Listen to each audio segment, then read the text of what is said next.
Bueno muchachos, ¿cómo están? Vamos a ver el tema proteínas, biomoléculas, vamos a ver sus características, conceptos, función.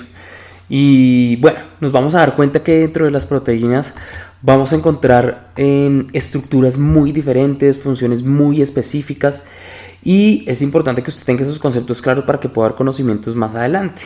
Dentro de las proteínas, acá estamos viendo una celulita, ¿sí? La estructura de la membrana plasmática de una célula está conformada acá por lípidos complejos, que ya sabemos cuáles son, los fosfolípidos o esfingolípidos, pero nos damos cuenta que dentro de esa estructura se encuentran proteínas de diferente tipo, ¿sí? Algunas proteínas como esta que yo estoy señalando acá en la presentación son consideradas como proteínas de transporte, permiten el intercambio de sustancias de un lugar a otro. Existen otras proteínas que sirven como proteínas de señalización o anclaje. O sea, llega alguna molécula acá, se une esta proteína y permite una adherencia o un proceso de señalización celular.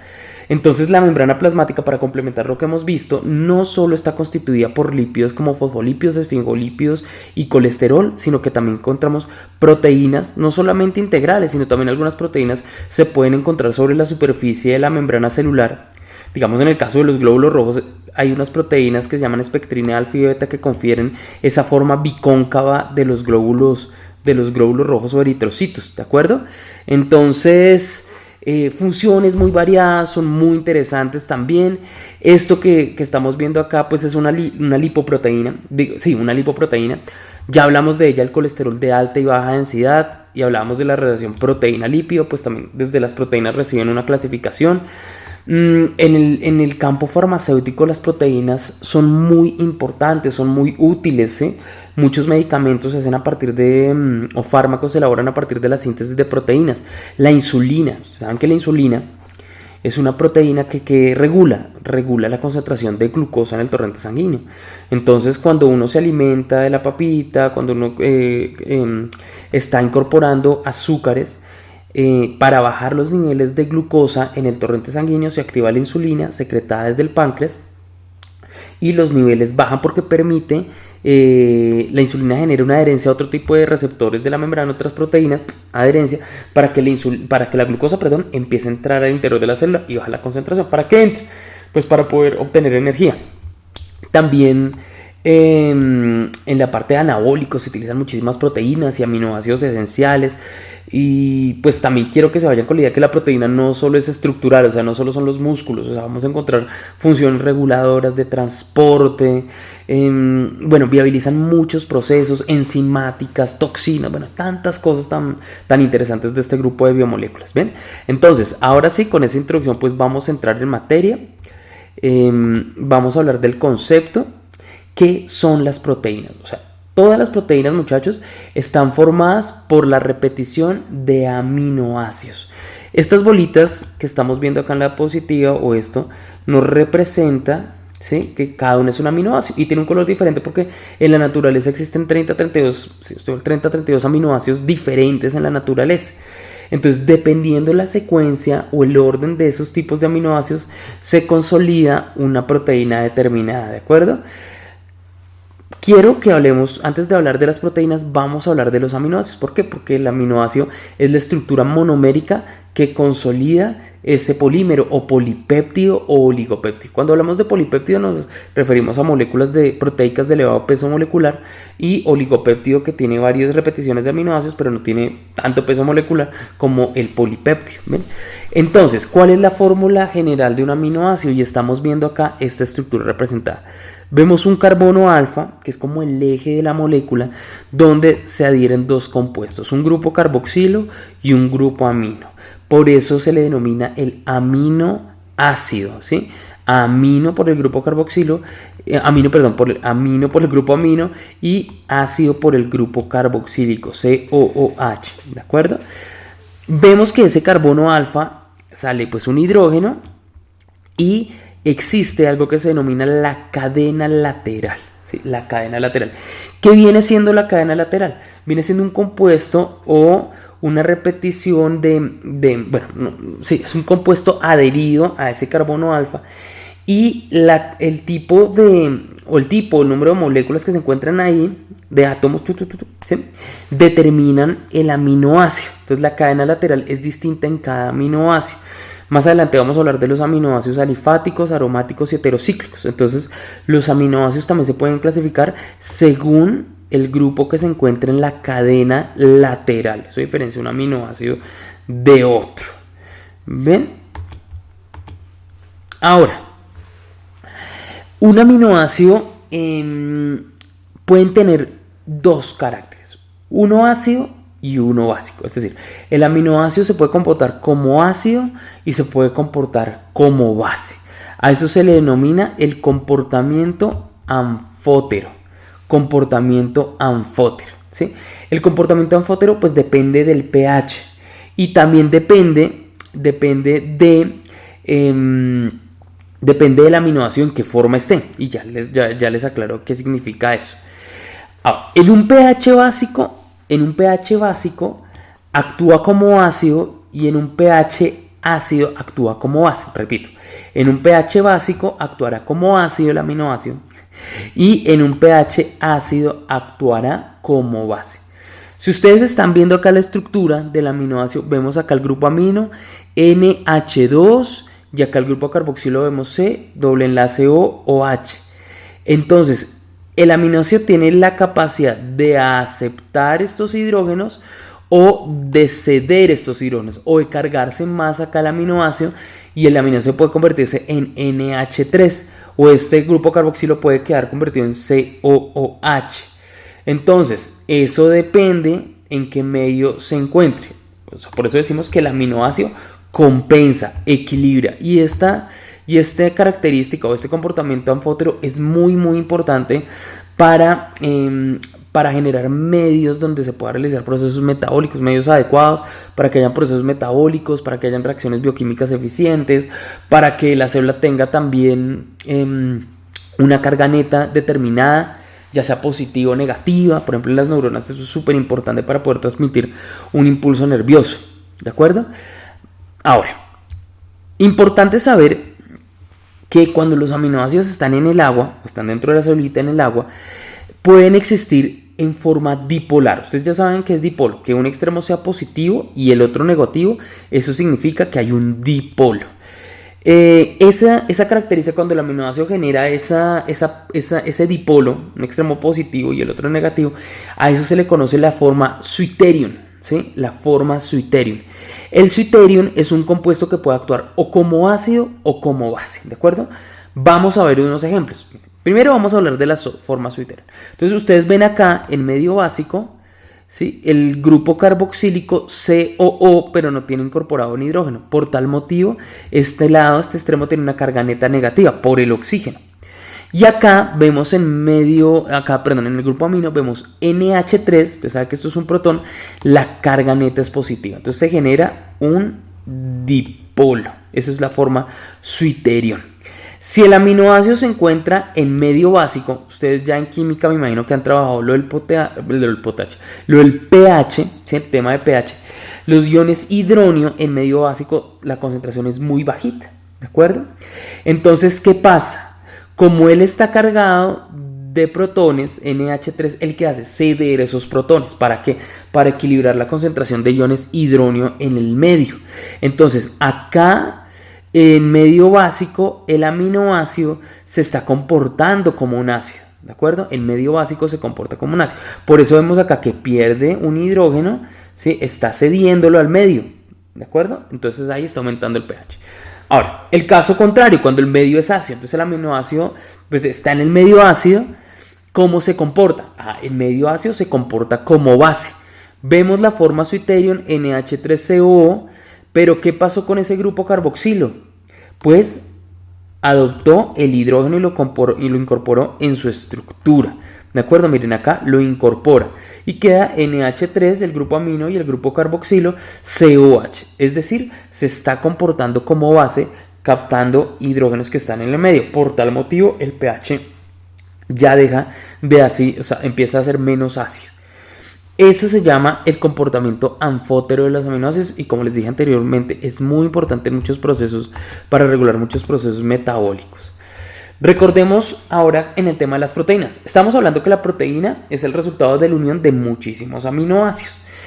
Las proteínas se consideran como biopolímeros de elevado peso molecular y están formadas por la unión de diferentes monómeros de aminoácidos. Aquí ustedes están viendo diferentes aminoácidos. En la naturaleza existen 20, algunos autores dicen que 23, ¿de acuerdo? 20 a 23 aminoácidos.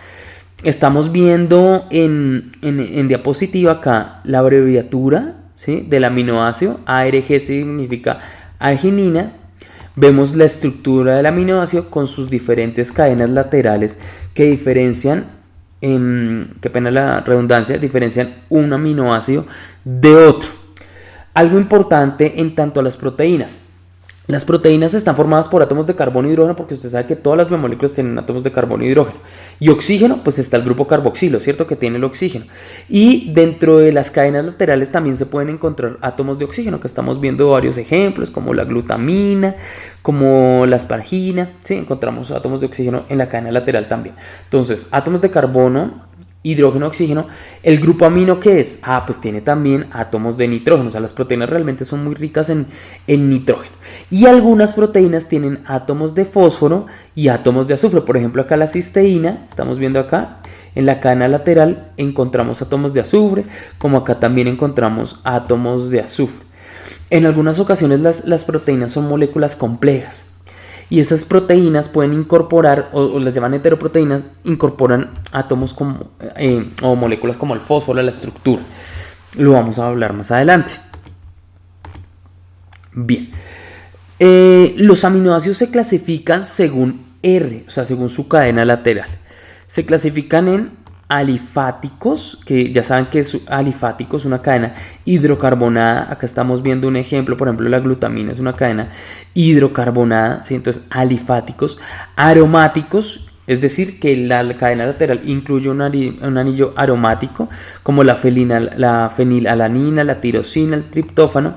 Y encontramos también heterocíclicos, como la histidina, o sea, de cadena cerrada. No es un aromático, sino es un anillo aromático, es una cadena cerrada. Entonces se clasifican según R en esas tres formas. Bien. ¿Por qué a las proteínas se le llaman polipéptidos o oligopéptidos? ¿Sí? Polipéptido es el polímero de las proteínas, pero se les apellida polipéptido porque la unión entre aminoácido y aminoácido forma un enlace muy fuerte, una fijación, y se establece por la fijación de un carbono y un nitrógeno. Se llama el enlace peptídico. Por eso hablamos que las proteínas son polipéptidos, ¿sí? Si ustedes se dan cuenta cómo se forma el enlace peptídico, acá tenemos el grupo carboxilo, acá tenemos el grupo amino, NH3, acá está COO. Ellos interactúan, ¿sí?, forman el enlace peptídico. Cuando se forma ese enlace peptídico, pues se desprenden los hidrógenos y el oxígeno para formar una molécula de agua, es decir, hay una reacción de hidratación, se fija el carbono con el nitrógeno. Este enlace es tan estable que no permite la rotación, no se permite una rotación, él se puede mover así o así, pero no permite una rotación como tal, es muy, muy estable. Bueno, cuando se empiezan a sintetizar las proteínas, que esto ocurre en una fábrica de la célula que se llaman los ribosomas.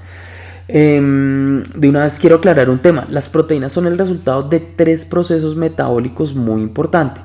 Uno que se llama la transcripción, es decir, toda la proteína viene de la expresión de un gen, ¿sí? Entonces, en la célula, el gen que está dentro del ADN tiene una información, por ejemplo, para sintetizar oxitocina. Entonces, ese gen de la oxitocina se transcribe a una molécula de RNA mensajero. Ese RNA mensajero sale del núcleo, si es una célula eucariota, se dirige a la fábrica que son los ribosomas, y en los ribosomas se traduce. Entonces estamos hablando de transcripción y traducción, dos procesos metabólicos muy importantes que llevan a la síntesis de la proteína. Ahora, dependiendo de ese código o esa información que esté en el gen, pues así va a ser el RNA mensajero. Dependiendo de la secuencia de sus bases nitrogenadas, ya sabe que son bases nitrogenadas porque tocamos en la introducción de biomoléculas, se sintetiza una proteína específica. Ahora, cuando se forma una proteína, siempre ustedes van a darse cuenta que queda un grupo, un compuesto a un lado y al otro. Entonces hay una sección N-terminal que se refiere al grupo amino que queda expuesto y una sección C-terminal de las proteínas. Esto es importante, ¿por qué? Porque las proteínas también pueden tener una carga neta según el pH, ¿de acuerdo? Acá estamos viendo ilustrada, por ejemplo, la sección C terminal, la sección N terminal. Este es como de la manera esquemática la proteína, secciones que tiene la proteína también libres. Y hay algo muy importante. En un pH ácido, ustedes ya saben que un pH ácido es porque tiene alta concentración de hidrógenos, ¿cierto? En un pH ácido, la proteína tiene carga neta positiva. ¿Por qué en un pH ácido? Porque la proteína en esos extremos empieza a incorporar esos protones y los adhiere. Entonces acá ya no es CO, sino que es COH. Esto no es NH3, ya no es NH2, sino NH3. Y acá otros extremos quedan también con protones, ¿de acuerdo? Entonces, eso determina que la carga neta de la proteína sea positiva. Ahora, en un pH básico, ¿qué hace la proteína? Pues empieza a ceder esos hidrógenos, los empieza a ceder al medio. Es parecido al comportamiento anfótero, si se dan cuenta. Entonces, la carga neta, en este caso de la proteína, será negativa. Y empieza a equilibrar el medio. Ahora, en un pH isoeléctrico, la carga neta de la proteína será 0, porque forma también como una forma suiterium, un dipolo, ¿de acuerdo? Entonces, importante que tengan en cuenta esas características de las proteínas. Entonces, hay algo importante, las proteínas pueden tener dominios hidrofóbicos e hidrofílicos, ¿sí? Puede tener secciones hidrofóbicas e hidrofílicas. Acá estamos viendo un ejemplo muy interesante de una proteína que se llama la glicoforina. Y esa glicoforina, o sea, glico ya significa una proteína asociada a azúcares, que acá lo representan esquemáticamente con estas bolitas rojas. Recuerden que los azúcares pueden ser oligosacáridos. Glicoproteína, ¿sí? Entonces, glicoforina. Esta glicoforina permite que el eritrocito, el glóbulo rojo, se ancle a las células y pueda haber un intercambio de CO2 y oxígeno a nivel celular. Esta proteína tiene un dominio hidrofóbico extracelular. Ahora, estos aminoácidos tienen adheridos a esa estructura cadenas de hidratos de carbono o carbohidratos. La función es mediar la interacción de los eritrocitos con otras células de vasos sanguíneos. Importante. Algo importante de las proteínas, por ejemplo en el caso de esta estructura que atraviesa la membrana plasmática, acá dicen atraviesa la membrana plasmática en forma de alfa hélice, se refiere al tipo de forma de la proteína, creando interacciones con los fosfolípidos. Lo que pasa es que de las cadenas laterales se pueden generar puentes de azufre o puentes de hidrógeno, interactuar con las cadenas de ácido graso para estar ancladas. Entonces, ¿cuál es la función? Permite un buen anclaje de la glicoproteína a la membrana de los eritrocitos e impide que se adhiera a otras células en las paredes de los vasos. Entonces, para estar ahí sujeta.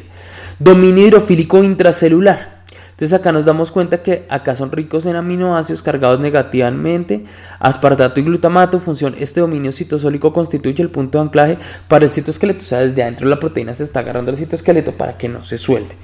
Entonces, esas características hidrofílicas y hidrofóbicas también está determinada por la polaridad o las cargas que pueda tener la molécula, como tal el biopolímero. Las proteínas se clasifican en dos tipos, ¿sí? Las proteínas se clasifican en dos tipos: holoproteínas o heteroproteínas. Holoproteínas o heteroproteínas. Holo significa total, ¿sí? Es decir, solo están constituidas por aminoácidos. Y heteroproteínas será al contrario, es decir, la proteína que está conformada con aminoácidos tiene algo que se llama el grupo prostético. O sea, otras moléculas diferentes a los aminoácidos. ¿Se acuerdan que en la glicoforina estábamos viendo en la estructura hidratos de carbono adheridos? Pues esa es una heteroproteína. ¿Por qué? Porque tiene azúcares adheridos a la estructura y ya sería clasificada como una glucoproteína. Entonces, dentro de las holoproteínas encontramos dos: globulares, que por lo general son solubles en agua, globulares, y filamentosas, o también en libros la pueden encontrar como fibrosas. Bueno, tienen funciones muy importantes que más adelante vamos a aclarar.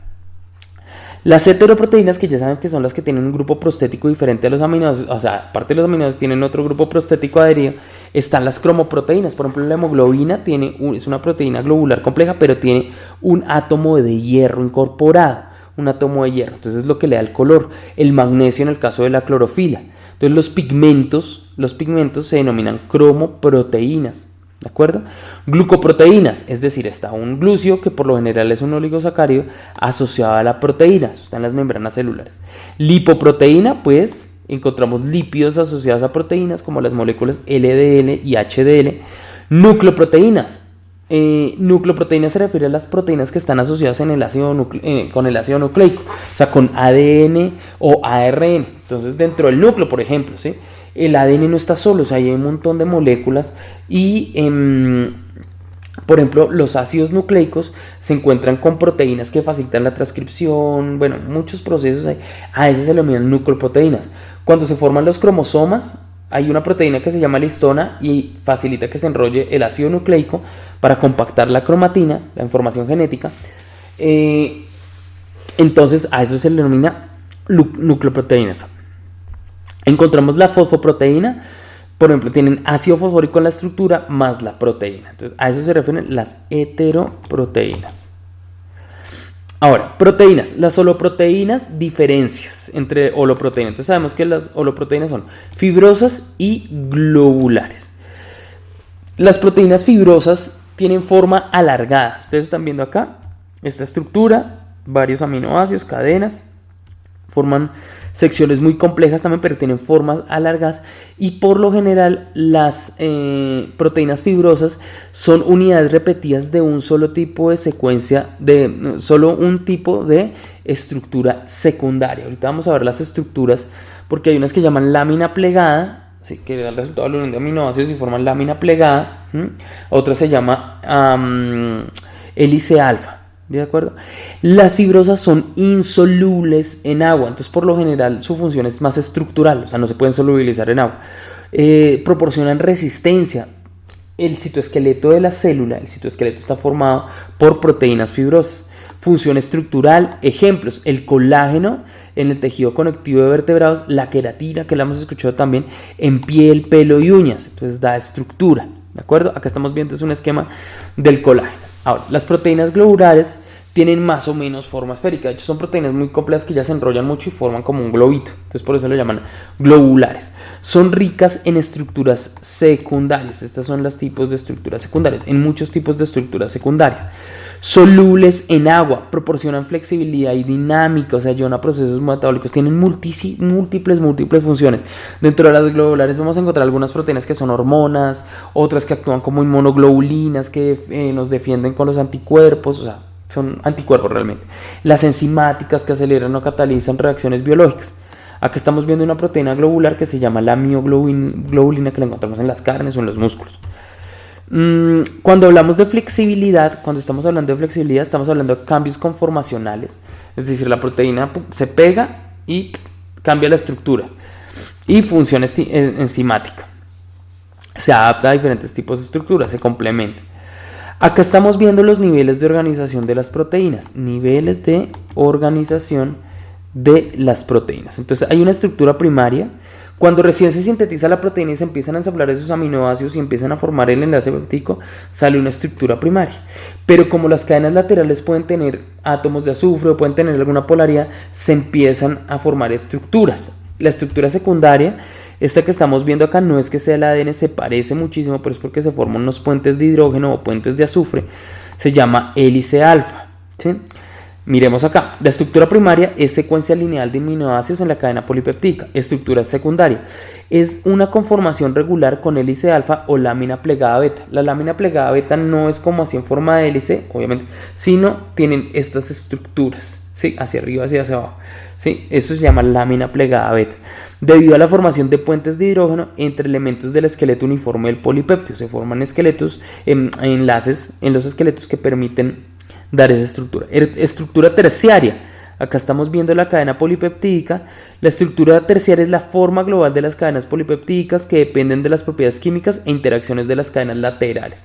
Entonces las cadenas laterales empiezan a establecer una interacción, ¿sí?, con otras cadenas laterales y forman puentes de hidrógeno o enlaces iónicos, ¿sí? Los puentes de azufre también, interacciones hidrofóbicas y puentes de sulfuro que constituyen a la estructuración terciaria. Ahora, ¿qué sería la cuaternaria? es una estructura bien compleja determinada por la combinación de dos o más cadenas polipeptídicas. Acá estamos viendo una, pero a veces se combinan varias proteínas y forman una estructura cuaternaria con una función específica. Este es el caso de la hemoglobina.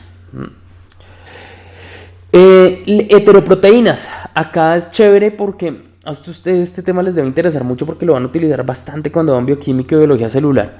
Las glicoproteínas, ¿sí?, funcionan como receptores en las células. Entonces acá estamos viendo una proteína.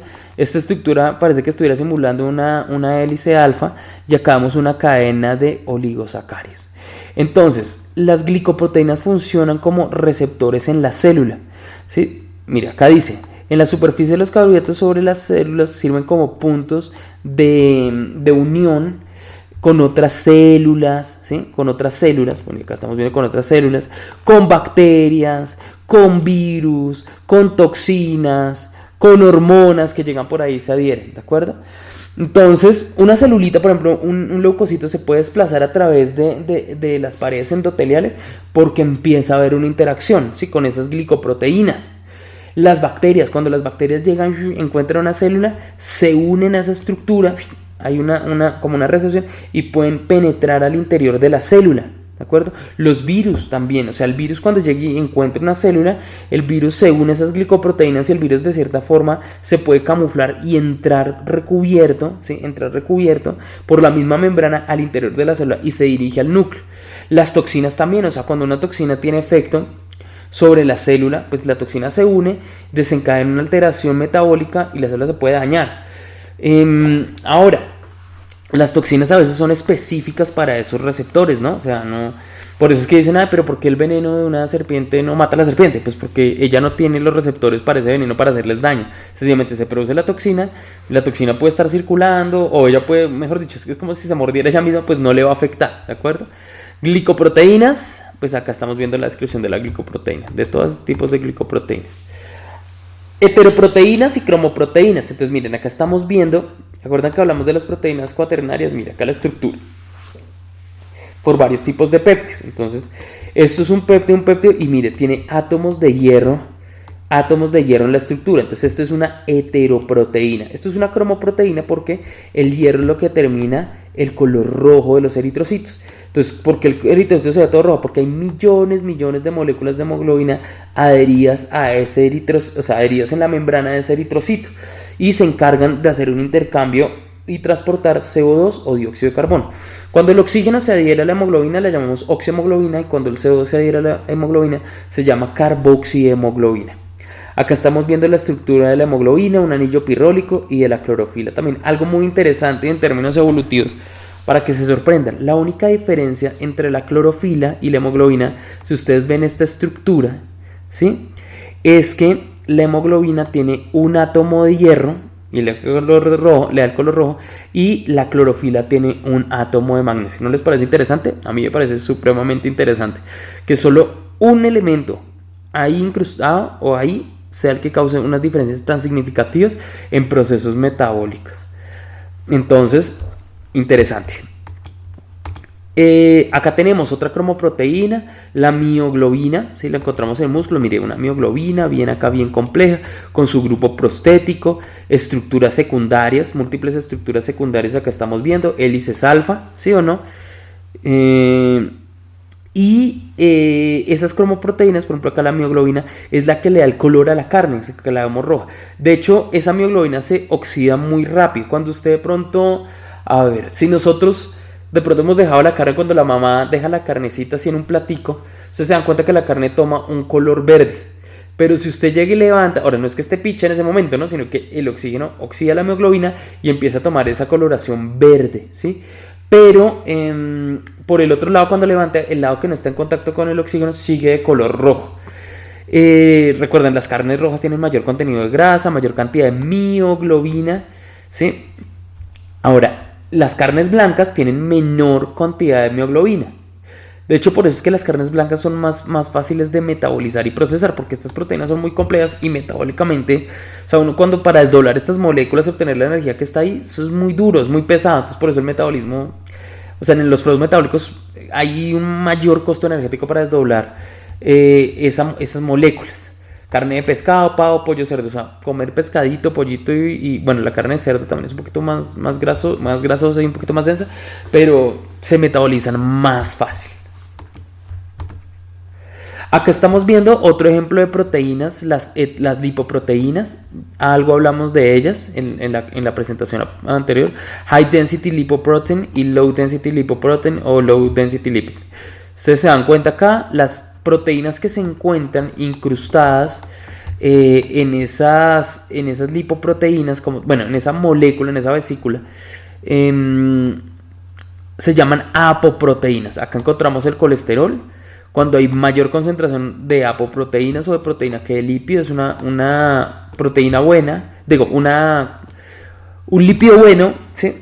Y en el caso contrario es un lípido malo. Acá vemos bastantes moléculas de colesterol en el interior, vemos triglicéridos. Bueno, ya creo que ustedes reconocen este tipo de estructuras.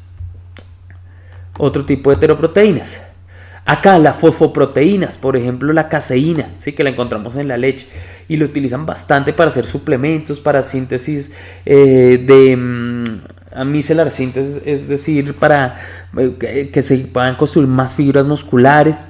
Entonces encontramos acá, mire, grupos de ácido fosfórico adheridos a ese conjunto de aminoácidos, ¿de acuerdo? Entonces esto es una heteroproteína y acá en este caso sería una fosfoproteína. Entonces la caseína, que de pronto ustedes la han escuchado, es una fosfoproteína, es una heteroproteína porque no está formada solo por aminoácidos, sino porque hay un grupo prostético ahí, como el grupo fosfato.